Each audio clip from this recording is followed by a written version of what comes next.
और बुद्ध। आज मैं आपको बताने जा रहा हूँ गौतम बुद्ध और एक गिलहरी की कहानी, जो आपको इस कहानी से बहुत कुछ सीखने को मिलेगा।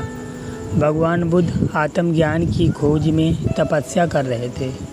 उनके मन में कई तरह के प्रश्न उमड़ रहे थे। उन्हें प्रश्नों का उत्तर चाहिए था, लेकिन अनेक प्रयासों के बाद भी उन्हें सफलता नहीं मिली। वे आत्मज्ञान की प्राप्ति के लिए कठोर तपस्या करने लगे। अनेक कष्ट सहन किए, कई स्थानों की यात्राएं की, लेकिन जो समाधान उन्हें चाहिए था वह उन्हें मिला नहीं। एक दिन उनके मन में कुछ निराशा का संचार हुआ। सोचने लगे, धन, माया, मोह और संसार की समस्त वस्तुओं का भी त्याग कर दिया, फिर भी आत्मज्ञान की प्राप्ति नहीं हुई।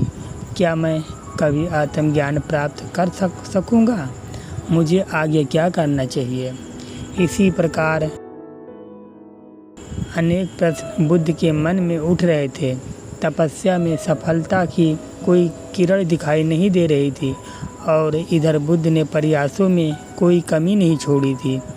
वे उदास मन से इन्हीं प्रश्नों पर मंथन कर रहे थे। इसी दौरान उन्हें प्यास लगी। वह अपने आसन से उठे और जल पीने के लिए सरोवर के पास गए। वहां उन्हें एक अद्भुत दृश्य देखा। एक गिलहरी मुंह में कोई फल लिए सरोवर के पास आई।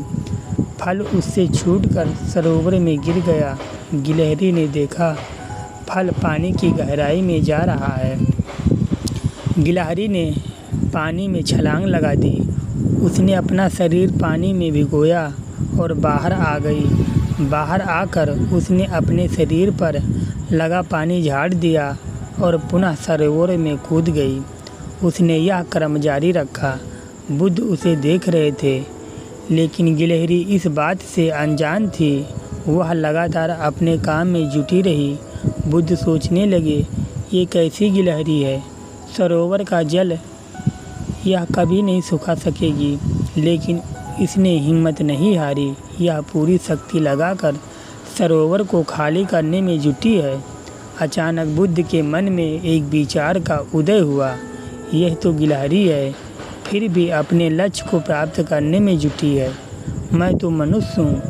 आत्मज्ञान प्राप्त नहीं हुआ तो मन में निराशा के भाव आने लगे।